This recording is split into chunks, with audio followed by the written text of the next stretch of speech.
Hello, everyone, and welcome back to the Those Who Hope podcast. This is episode 2, and thank you so much to those of you who listened to episode 1 last week. Thank you so much for all the lovely feedback that you've given. And if you haven't listened to it yet, that is currently available to listen to on Spotify and also YouTube. So please do give it a listen if you fancy. But this is episode 2, and I'm really grateful that you're here. Today I am talking to Gareth Hides, who wrote the new original musical It Is Well With My Soul, in which I play the lead female Lucy Bliss. And actually this Saturday, the 13th of January, at 7 p.m, we are performing this show in London at the Off West End Theatre, The Other Palace. And there are currently still tickets available. So if you fancy it, and you might fancy it even more after listening to this podcast, then please do check out those tickets, and I will put all the information you need in the description. But without further ado, I am really excited for you to hear this interview with Gareth Hides. We talk about the musical, we talk about where God leads us in career journeys, and right from childhood up until now, what Gareth's been up to and where God's taken him. And it is a really inspirational story. And we also speak about the inspirational stories of the characters that we play in the show, as well as many other amazing things. I'm certainly inspired after this conversation, so I hope that you enjoy it too. And please do let me know if you enjoy it. So without further ado, here goes our conversation. I'm so pleased to be joined today by Gareth. This is Gareth here. Would you like to say hello to everybody? Hello, everyone. So Gareth, tell us a bit about yourself. Oh, actually, in fact, before we do, I will introduce you a little bit. So you were actually mentioned in the first podcast. Me and Joanna spoke about how we both know you through the musical that you've written, It Is Well With My Soul. And very excitingly, when this podcast goes out, which will be Monday, it's going to be just a few days until our performance at the Other Palace in Victoria, which is very exciting. So if you haven't already, you're going to be able to hear a bit about this show, and you might even decide you want to come along. But before we begin the podcast, I always begin by asking a question. And I would love to ask you the same question that I'm going to be asking everyone on this podcast. And that is, what is something that has given you joy today? What is something that has given me joy today? Lots of things. The laughter of my 2 children.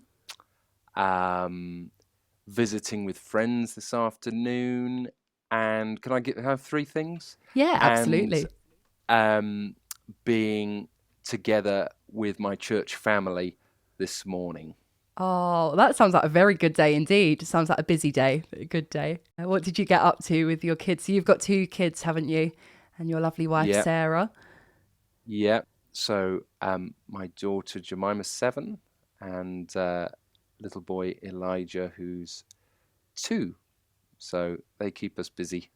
Yeah, absolutely. So yeah, we went to visit some friends and just had a little bit of a kids play date and a hangout kind of thing this afternoon. So. Oh, that sounds really nice. Well, I would love us to begin by just letting everyone know a little bit about how we know each other. So obviously we've spoken about how we both did It Is Well With My Soul. You wrote It Is Well With My Soul, and I was in the original cast playing Lucy Bliss. And yeah, I would like to hear from your perspective maybe how we met. Yeah, absolutely. So before It Is Well, we didn't know each other at all. And I had been writing the musical. I'm assuming we'll talk a little bit more about that later on. And I'd just finished the script, and we were going to be doing a Zoom read-through. And I was reaching out to 1 or 2 friends of mine who I knew were involved in musical theatre, were actors, and one such friend is actually a mutual friend of ours, Ashley Andrew, who lives up in Scotland, who may or may not be watching this. Hi, Ashley. Hi, Ashley. And Ashley, I approached to potentially be involved, and she's obviously based all the way up in Scotland, and for different reasons wasn't able to be involved. But she said, "Would you mind if I passed it on to a friend of mine?" And I said, "Yes, that's fine." And so she connected us, I think, and we were able to have a Zoom call, and then you joined us for the very first script read through on Zoom, all the way Yes. back in September 2022. Yes. Yeah, it was, wasn't it? Yeah, which is ages ago now, but it feels like yesterday at the same time. Yeah. And then I suppose the script then was very different from the script that will be performed on Saturday, but hopefully changes and character development, all in good ways, to really polish and refine the story and the message that we want to tell through the musical. Yeah, absolutely. And it was amazing when I met you, and as you say, through Ashley as well, because I've actually never met Ashley in person, which is crazy. But obviously, you knew her through work with Salt Mine. And basically, how I met Ashley was I was doing a Spotlight class, which is Spotlight is like a database and a community for actors. It's where actors get a lot of their work from, but they also do classes on there and stuff like that. So I'd done one on Zoom, actually, which is what we're communicating on now, so the wonders of technology. But after doing that, I had shared on social media thanking the teacher for the class, and then Ashley ended up talking to me through Instagram and saying that she was in the class too. It was good to meet you, and we both realised that we both shared the same faith as Christians, so we formed a friendship just from meeting online and being at the same class. And it was probably just a couple of months later that she reached out to me about the musical. And it came for me at a time where we'll probably talk about this later in a bit more depth, but it was just perfect timing for me, really. And it just felt so right and like such an answer to prayer. And there was even things that happened even all the way up to once I'd kind of been offered the part in the September, and we did the first tour in June, so several months later. But even in June, God was still revealing to me how it was all part of his plan and how it had worked out so amazingly. So it really blew my mind, to be honest, and definitely was God's doing. And after being offered the role, it was when Ashley said that actually it wasn't just her own instinct that she wanted to let me know about the role.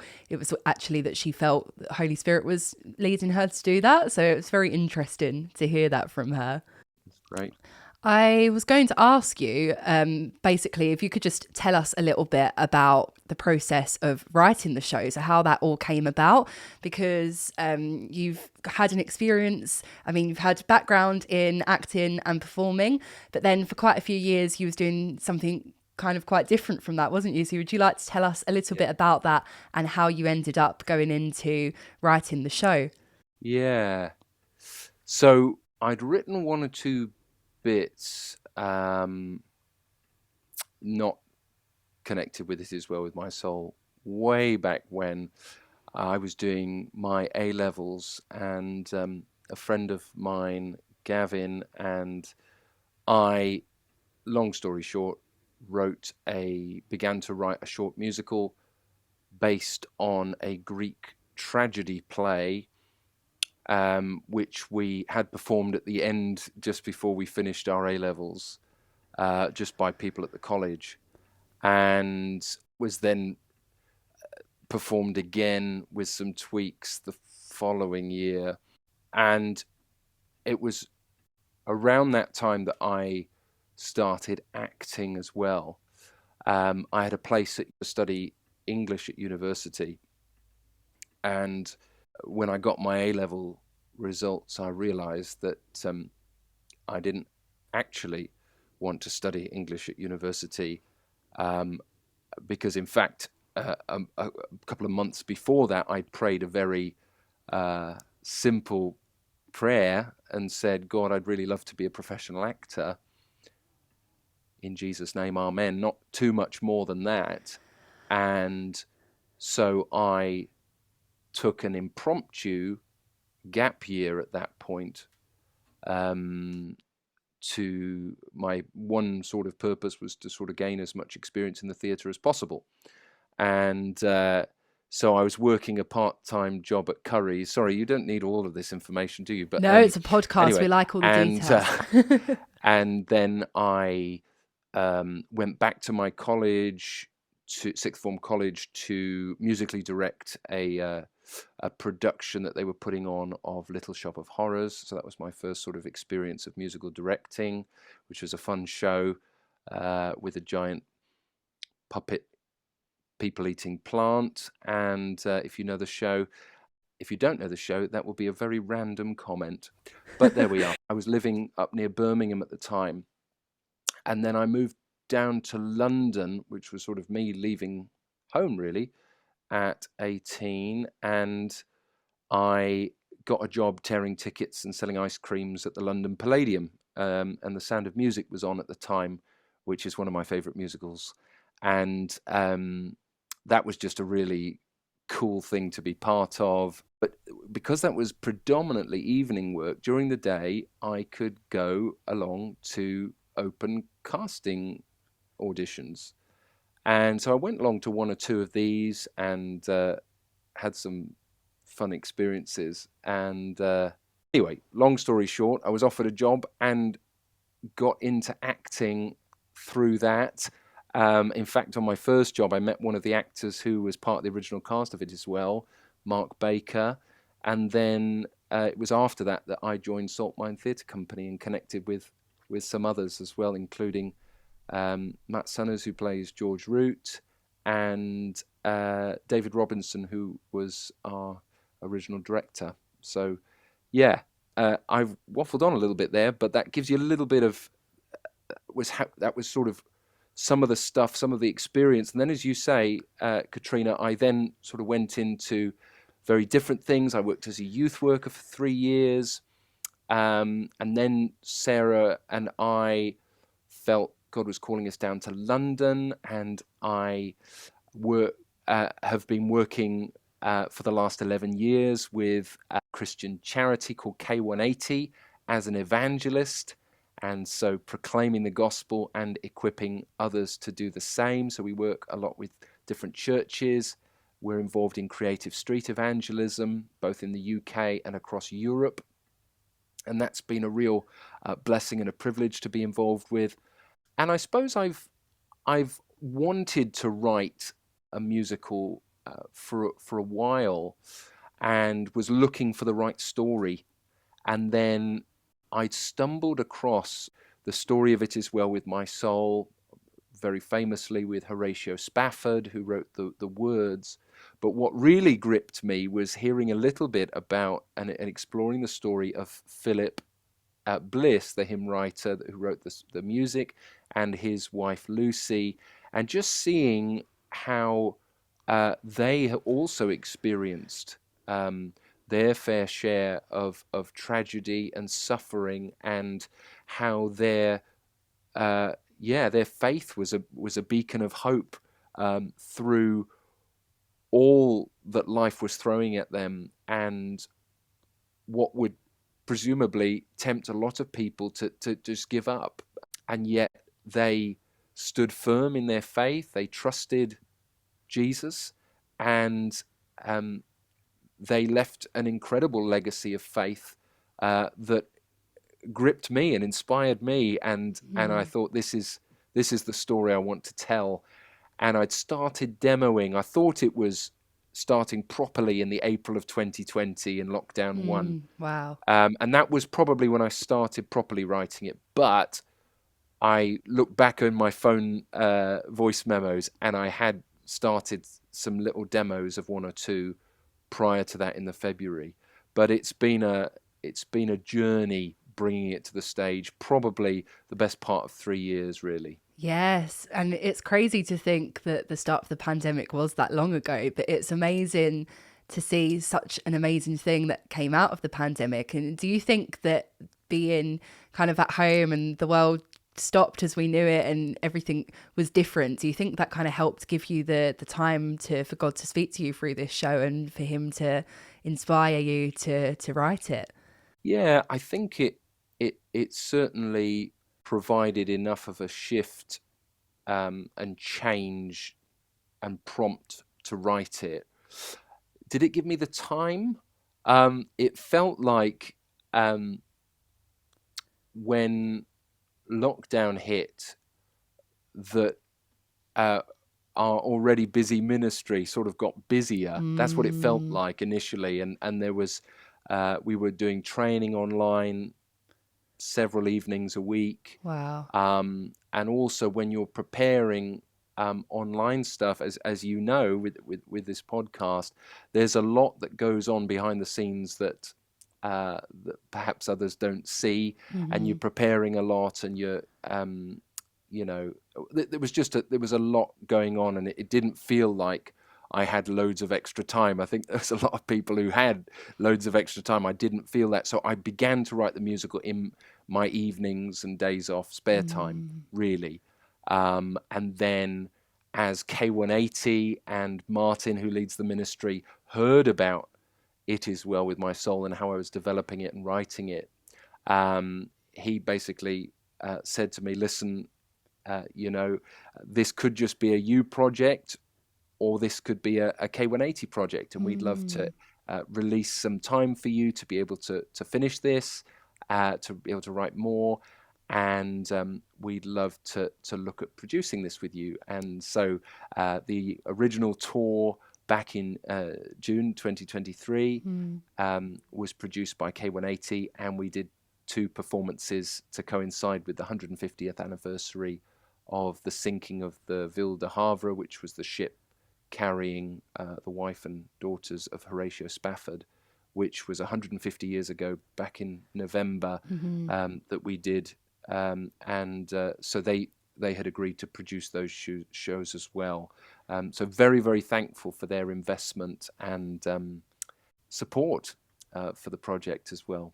Yeah, absolutely. So thankful to them, and amazing that you were working for them and then able to also use some of your time with the show. And I completely get what you're saying about the pandemic actually being quite busy, because I think it was, for some people, things became very quiet and there were struggles in that. And then for some people, things got even busier and there was definitely struggles with that as well. And I was training at drama school at that time, so I know what you mean as well. I was, some friends were bored, and that was one problem. And then for me, I was really busy. But actually, I think I'm personally quite grateful for that, because it kept me going. It kept me having something to do and kind of a structure. Not that it was easy dancing around the living room on Zoom all day. Might sound fun, but it was a bit problematic sometimes. But yeah, so we've spoken a little bit about the show and a little bit about how Philip and Lucy's story inspired you. So how would you kind of summarize what the show is about and what Philip and Lucy's life was like for someone who isn't familiar with their story? So the musical takes in a fairly large sweep of their lives. It's not a documentary. If you want to read about their lives, there are some good biographies, including some that inspired me. This is it's right there. The memoirs, the original memoirs. The story is very American, because they were American, and it's almost entirely set in America. This was another book that really helped me with the Ashtabula stuff, which, if you don't know, I won't spoil it, but come and see the show on Saturday. This was the version of the memoirs that was published for the British audience. Summary of their story really is we meet them as I often say, as the sun is setting on the American Civil War. Mm-hmm. So Philip and Lucy are from a backwater town in rural Pennsylvania. Philip, his background, which we don't explore too much in the show, but he's been working as a sort of itinerant music teacher and working with different music schools, and then war hits and everything.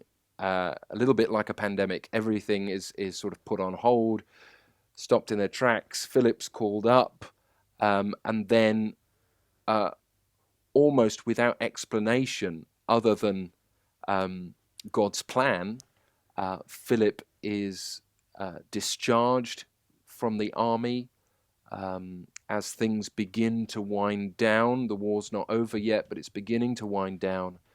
And this is a significant moment in Philip's life. And this is the beginning, really, for him, as he feels that God's done this for a reason.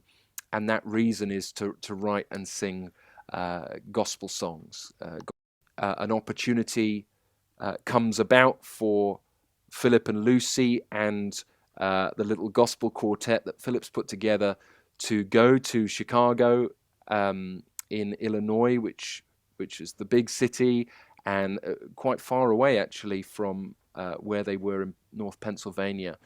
And there they begin a new life. And so we see that new life, we see the opportunities that open up, the people that they get to meet, how Philip grows in prominence as a hymn writer, as a soloist.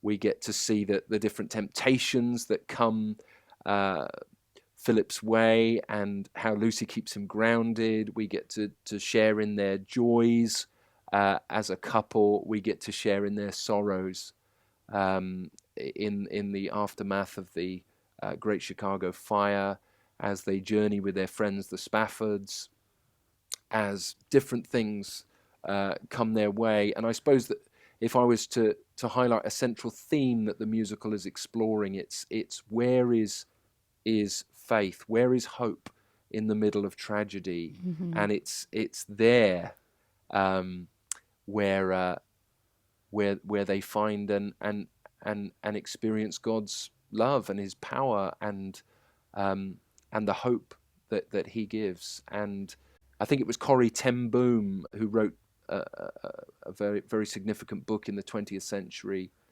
called The Hiding Place, about her experiences living in Holland, in the Netherlands, hiding Jews in their house, and how she was eventually taken to a death camp in Nazi Germany.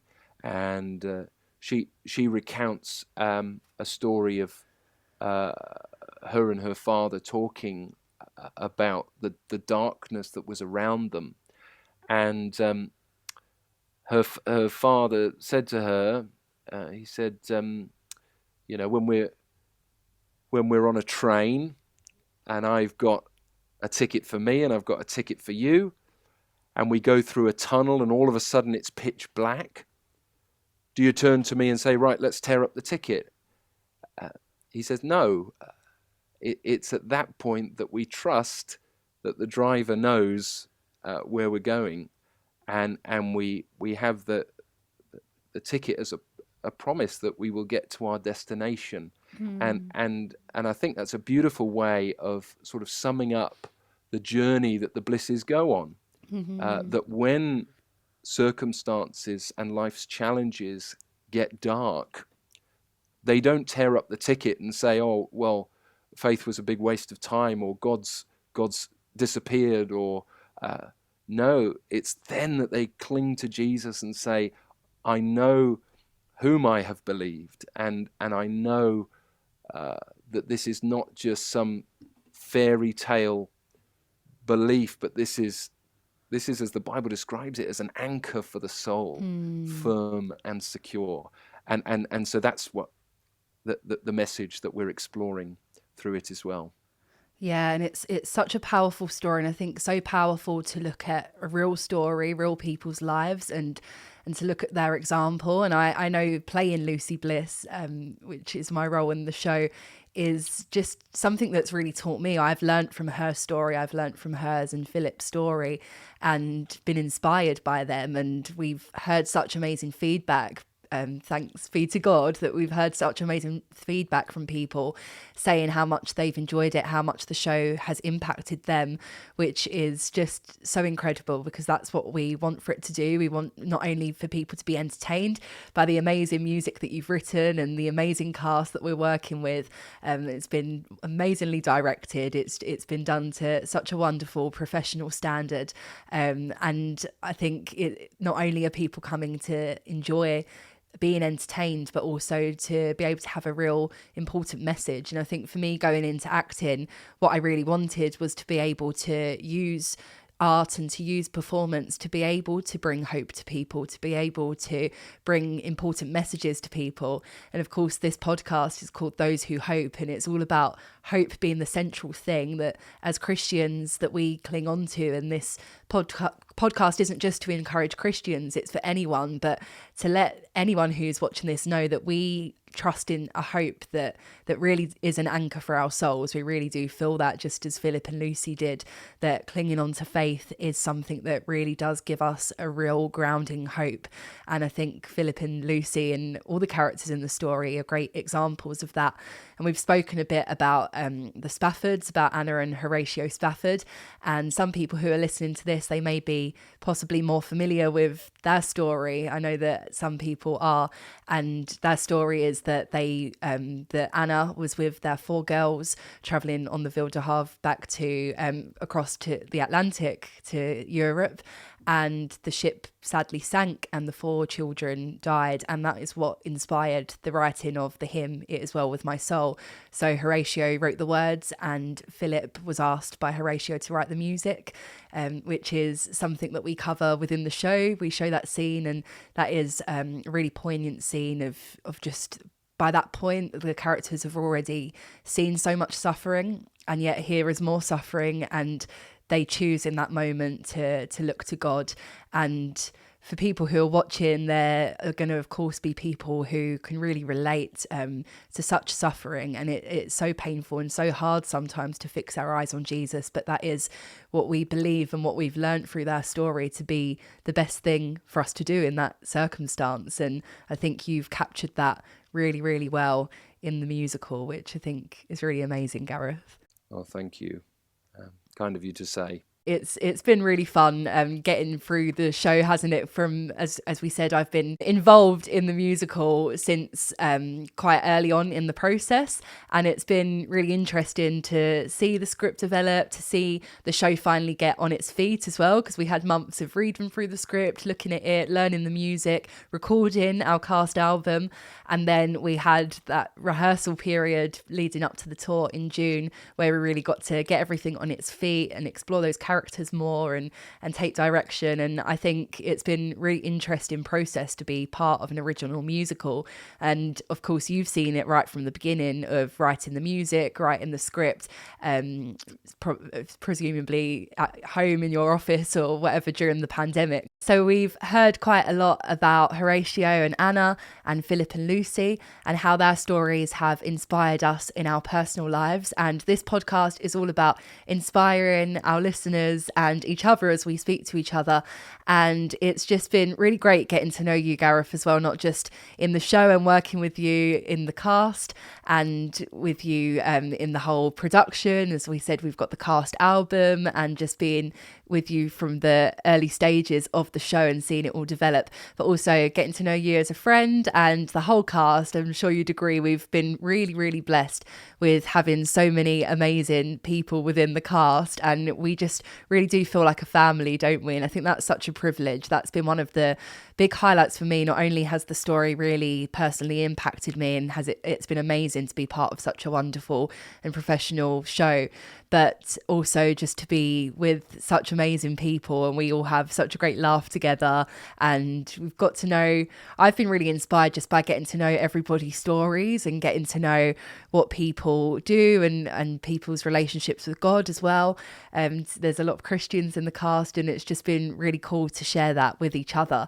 So I'd love if you could share with our listeners just a bit more about yourself. I know you've had very interesting life. As you said, you've done acting, you've done performing, you've worked in ministry, and you also have lived in quite a few different places as well, haven't you? And grown up in a Christian family, I believe. So I'd love you to just tell us a bit more about your story and how you came to have a relationship with God. Yeah. So um, uh, my wife Sarah is from the White Rose of Yorkshire. I was born uh, with the Red Rose of Lancashire. I was born in Manchester, and very, very thankful um, for my parents and their faith. Growing up, my dad um, is, and my mum is now as well, Methodist ministers. So going along to church and having um, your dad be the minister, the pastor, um, it meant I had a lot of the right answers at Sunday school, and I was, yeah, very thankful for that upbringing. Um, I think I think it's certainly possible to sort of live, I guess, kind of in the shadow of your parents' faith, and it's kind of um, doesn't always become real to you. I think I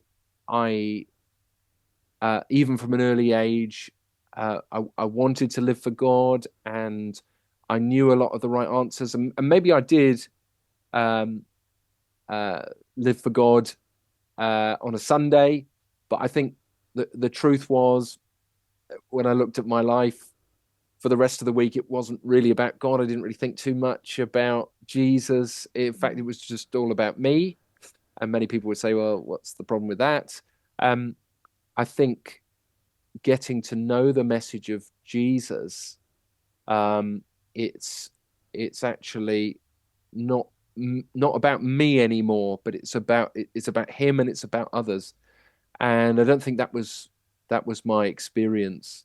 Um, and it was a couple of really significant moments in my childhood on my journey of faith. One was as a boy around the age of 7, somehow managing to convince my dad to bring me along to a youth event that he was going to. And I don't remember too much about the event. I don't remember what the person speaking was talking about, but I do remember in that moment um, hearing the message of the Bible, the message of Jesus, about why he came, why he bothered.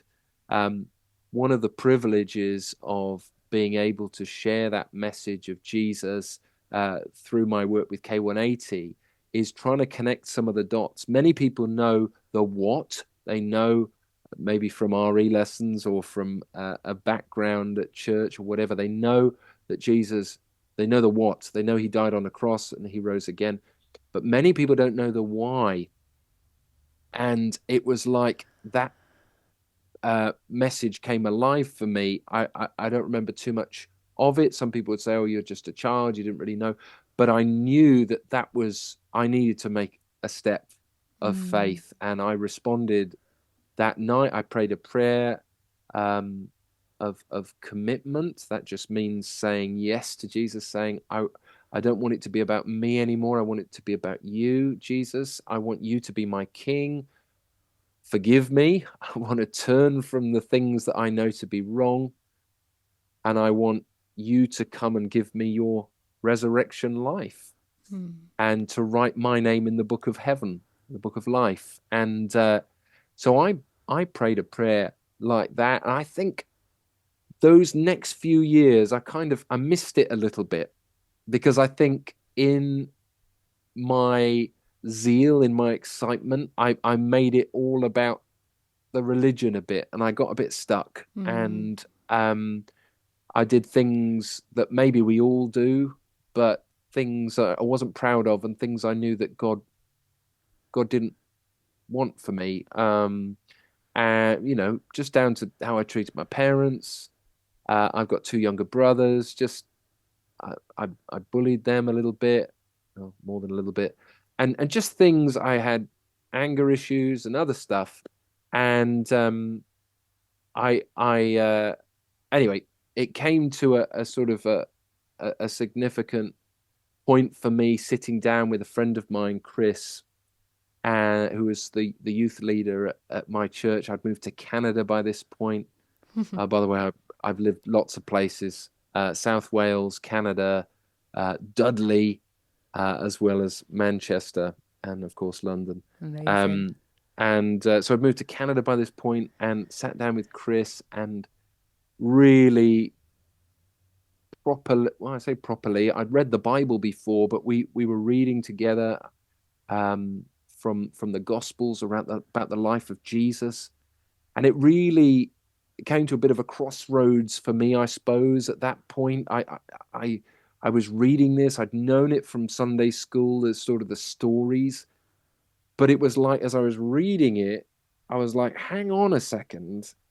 If this is true, if these stories, if Jesus was who he said he was, if he really said this stuff, if he really did, um, the miracles, if he really did die on a cross, if he really did rise from the dead, then with respect, it's actually got very little to do with dressing up and looking holy for an hour on a Sunday. Mm. And it's actually got everything to do with 24 hours a day, 7 days a week, knowing the living God who made me and who loves me. And at the same time of realizing that, I also at the same time saw that darkness in my heart. And I just said, God, would you reveal yourself to me? I want to know you personally, not just know about you. I want to be clean. I want to be new. And one of my favorite verses in the Bible says this. It says, if anyone is in Christ, not if anyone's perfect or if anyone is religious enough, but in Christ, if anyone says, Jesus, come and be my King, my Lord, if anyone's in Christ, they are a new creation. The old is gone Mm. and the new has come. And I'm so thankful today that I'm not the man I used to be. He's changing me. Still some rough edges, certainly, and ways that I need to be refined. But I'm thankful that he has done a work in me, and he who's done a work in me is going to carry that on to Mm-hmm. completion, as it says in the Bible. And he's brought me peace. He's brought me life. He's brought me purpose. Um, and that's not just a for today thing, that's for eternity thing. Mm-hmm. And so many people play guessing games with God, I think, Katrina.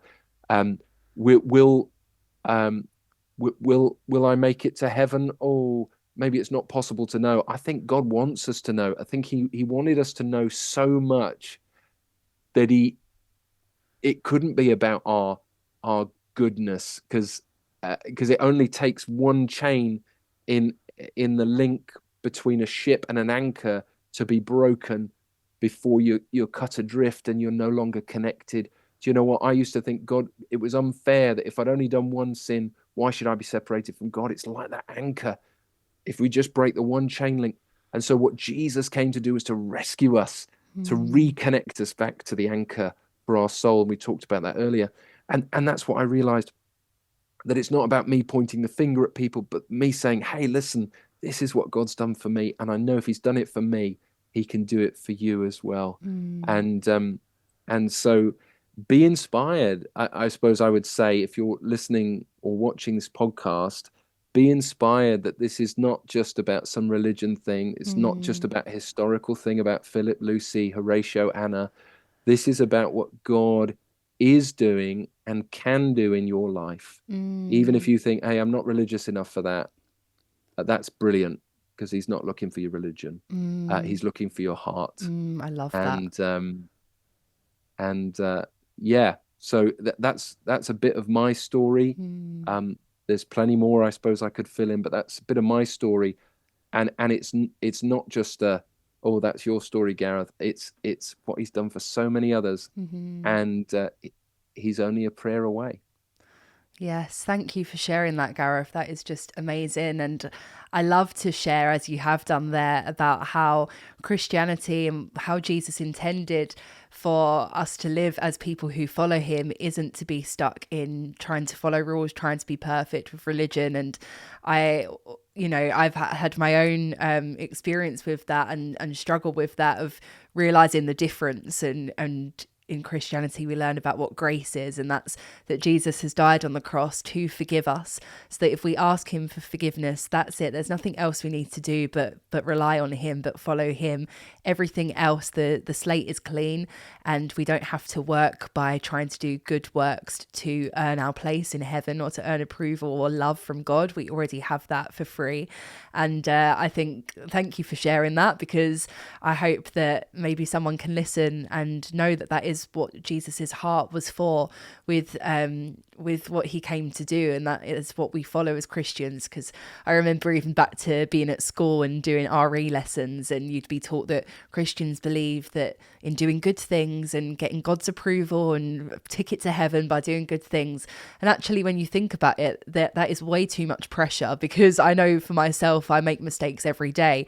And how can you know that you've done enough if it is reliant on you?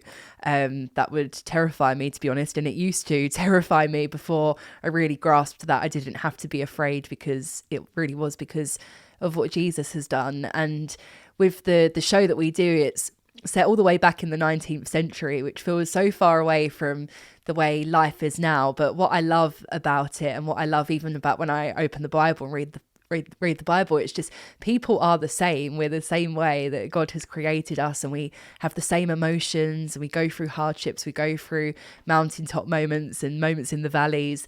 And it's amazing to see how people handle things, and how we all have that same need for God, and we can all find comfort in that. And we see the example of our characters in the show doing that, but also as you've shared in your own life. And yeah, I just really appreciate you sharing that with us.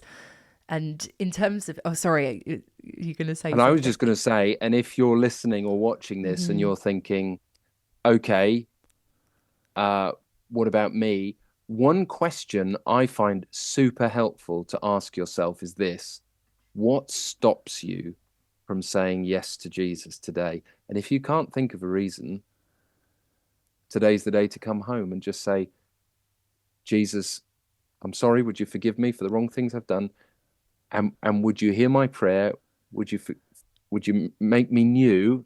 And would you save me? Would you write my name in the book of life, that I'll be with you forever in heaven?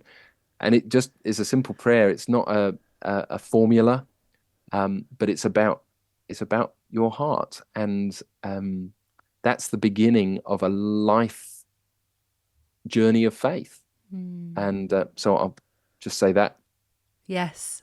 Thank you. It's so good, and it's so simple. And I think it's great to share that, how simple it really is, because as humans, we can really complicate things, but it really is. Jesus has made it simple for us, which is amazing. And we've got just a tiny bit left of this podcast, but I just wanted to ask you, we've spoken about the show, we've spoken about your journey in your career and also in your faith, and just wanted to ask you, what's kind of next? What's next for Gareth Hides? What's going on at the moment? Of course, we've got Saturday, we've got the show at the Other Palace, which is so exciting. It's such an exciting venue to be doing, just down the road from Hamilton and Wicked, and many amazing shows have been at the Other Palace too.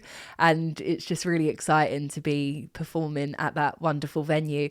But I'd love to hear a little bit about where you feel God is leading you right now. In the show, there's of course a theme with Philip of him trying to work out what his calling is, what God's leading him to.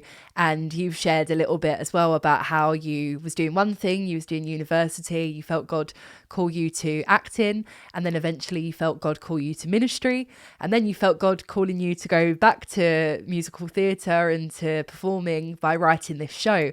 So it's amazing to hear about how God has really mapped out your path, and it's something me and Joyanna were speaking about on our podcast as well, that just following God's leading in your life. And I think it's a great example where we've seen in your life, that I think some people, and maybe young people, can panic that they don't know what they're meant to do in life, or they don't know where they're headed. Or as Christians, you can think, God, where do you want me? So I'd love if you could share some thoughts about that, it doesn't mean that you don't have to pick at a young age that this is where God's got me and this is where I'm going to stay. And I think there's a lot of beauty and colour in following God, and finding different things, and exploring different career paths. So if you'd like to share about that, does that make sense? Yeah, yeah. So growing up as a child, I wanted to be different things. At one stage, I wanted to be Fireman Sam. I wanted to be a firefighter. Mm. Um, so yeah, there's different things, isn't there? But I'm so thankful. So there's several things that I think that I just want to say here. One is I first felt God call me to be a preacher when I was 16 years old. Mm. Um, some people might find that very young, but it was then that I sort of began to explore that. I felt God call me as an evangelist, which might sound like an old word, but it just means a bringer of good news. When I was about 22, 23. And so I think that it is it is one way for me Mm-hmm. of proclaiming that message Mm. of new creation, of the old is gone, the new has come in Christ.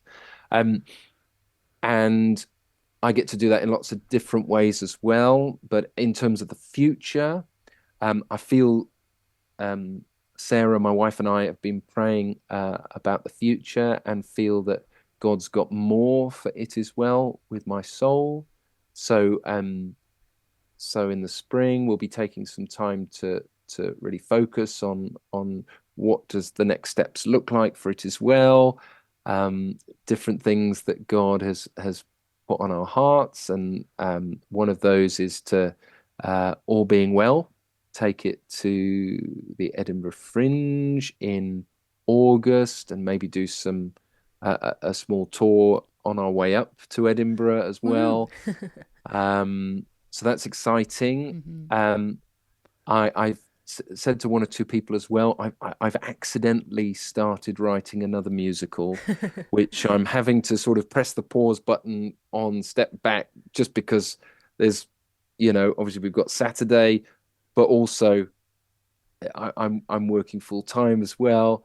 And so that project is, well, the provisional title is Bloody Mary and the 9-Day Queen, and it's looking at the life and legacy of Lady Jane Grey, and also looking at the life of Mary Tudor, Mary the First, and looking at these two women and stepping away from the labels. One was a very proud Catholic, one was a very proud Protestant, but looking at the heart, and coming back to that wonderful gospel message that God looks at our heart, and what is true faith looking like, and certainly in Jane's case, what are we living for, and what are we prepared to die for? So that's something on the back burner as well. But really, yeah, looking forward to developing creative musical theatre that will point people to Jesus. So we'll Mm. see how that develops. Amazing. Thank you so much for sharing that. And that is all so, so exciting. There is so much there. And it's just been amazing speaking to you, and hearing about your heart for Jesus. And we obviously talk about Jesus a lot, but it's because he's really impacted our lives. He's really changed our lives. And that is the reason that we hope. That is who we hope in. And this podcast is called Those Who Hope, because of this here, those who hope in the Lord. And that is what we do. And it's just been really, really wonderful to hear your story story, Gareth, and I'm sure many will be blessed and encouraged by it. And I'm really, really excited for Saturday to be performing this wonderful, wonderful show again. And I really can't express enough how much it has really made an impact on me and how much a blessing it is to be a part of it. And all the people I know who have come to see it have just spoken so highly of it, and it has really blessed people. And the album's out there to listen to. I know people that listen to that album on repeat because the songs are so good. And yeah, just to wrap up, I'd just love if you can, let's just do one more plug for Saturday. And I'd love for you to maybe say why it's good to come and see the show on Saturday from an entertainment perspective. You're going to come and, and be entertained. Who doesn't want that? But also from a deeper perspective. I know we have spoken about both those things already, but putting you on the spot here, if you can kind of summarize both those things. Yeah. So I think it is well encompasses the whole of human experience, really, the highs and the lows. You might think because it's, you've heard us talk about the shipwreck and about a terrible fire and other things of suffering. That's going to be pretty depressing. I think it's not. It's not shying away from those things. But it's about saying here is hope, here is life in the middle of all of that.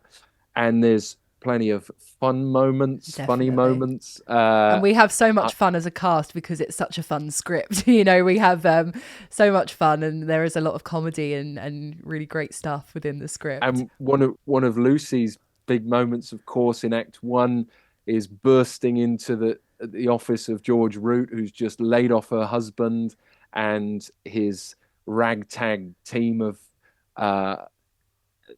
his quartet, and she bursts in and, of course, in true musical theatre style, sings her way to persuading him to, you can ditch the others, don't worry about the quartet, but Philip, you need to keep an eye on him, you need to make sure he's your right-hand man. And we see that how she's absolutely right as we move through the musical. So there's plenty of fun moments. I love that sort of the interplay with the Yankee boys and that they become Lucy's backup group for that song. And yeah, it's so fun.